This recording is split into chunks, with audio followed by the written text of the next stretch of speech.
Alright, hey guys, welcome again to another episode of Tackle Tuesday.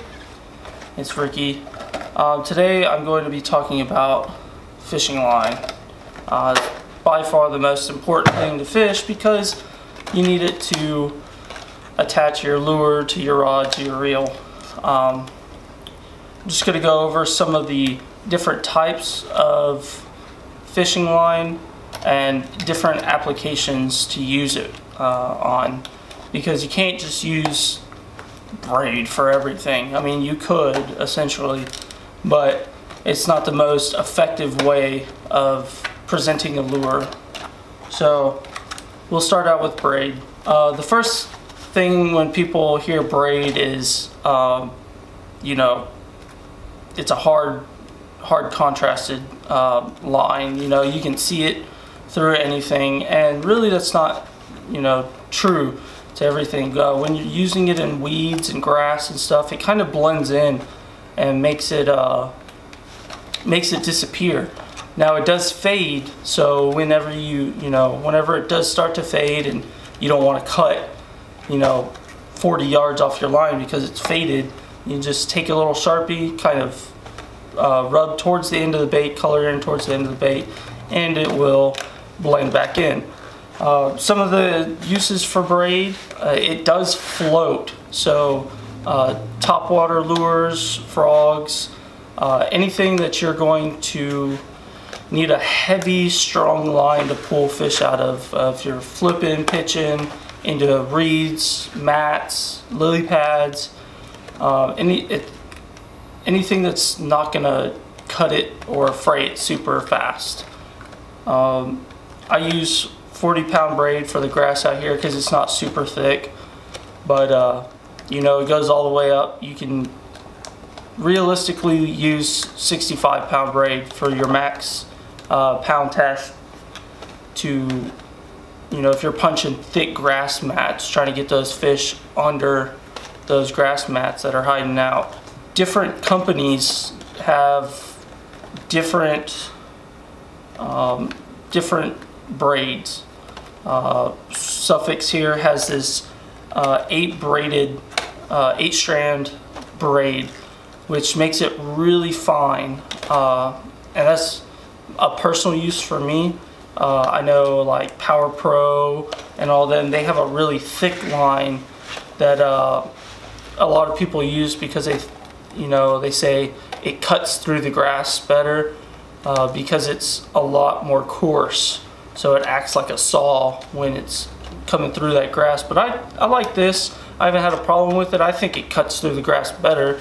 Obviously you're not going to take something this big around and try to punch through some grass without dragging it. You might as well go this thin and try to cut through that grass. So I mean, it hasn't bothered me. It hasn't given me any problems yet. And it comes in a bunch of different colors. Right here I got the camo braid from Sufix. It comes in green, high-vis yellow, blue, whatever, anything you can think of. Next line is monofilament. Now this is the most basic line you can buy. At the same time, it is the most useful because it does have a lot of stretch and a little less memory than fluorocarbon. If you look at fluorocarbon versus monofilament, it's got a lot more, fluorocarbon has a lot more memory, so when you pull it off that spool, it's going to wind off the spool instead of mono. But mono is also a little less abrasive, I guess you'd say, and you would use this for moving baits. I like to use it on my crankbaits, spinner baits, topwater. Now this kind of suspends in the water column as to where braid will float. This kind of, is right there subsurface, but if you're reeling it in fast or whatever, you can keep it on the top. So you could use a topwater bait. I like using this on moving baits and fluorocarbon for those standstill baits, and I'll explain that in a little bit. but I recommend using maybe like 12 for like cranking, 15 for cranking, because the bigger diameter is going to sink in the water as the lighter diameter is going to float a little bit better because it's a lighter line. But I don't like to use this for like my Texas rigs, or you know, just soft plastics in general, just because it's still visible in the water. Fish can still see it, especially in clear water.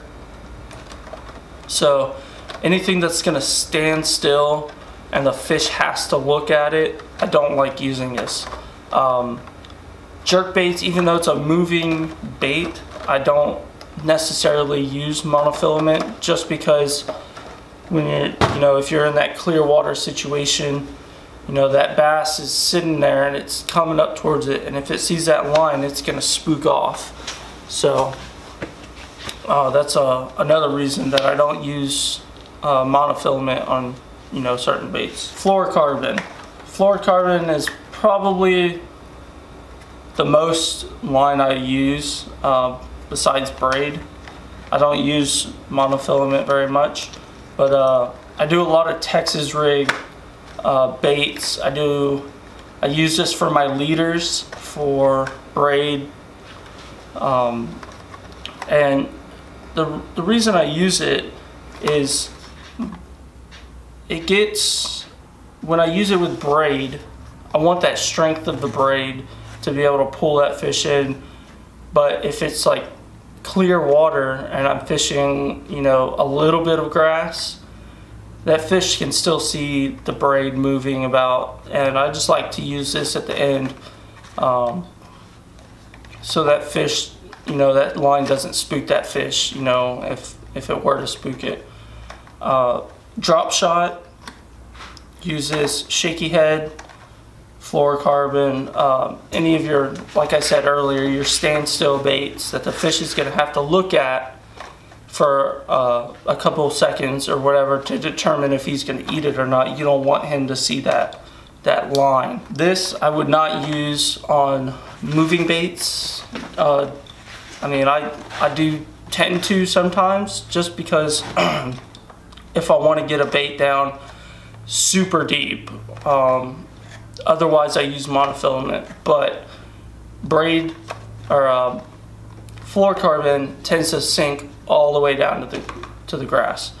Now, an occasion that you wouldn't want to use fluorocarbon for, let's say, a shaky head or a Texas rig, is if you're fishing around rocks, because you will tend to, this will lay in those rocks, and then once you pull your bait through, you're gonna get stuck.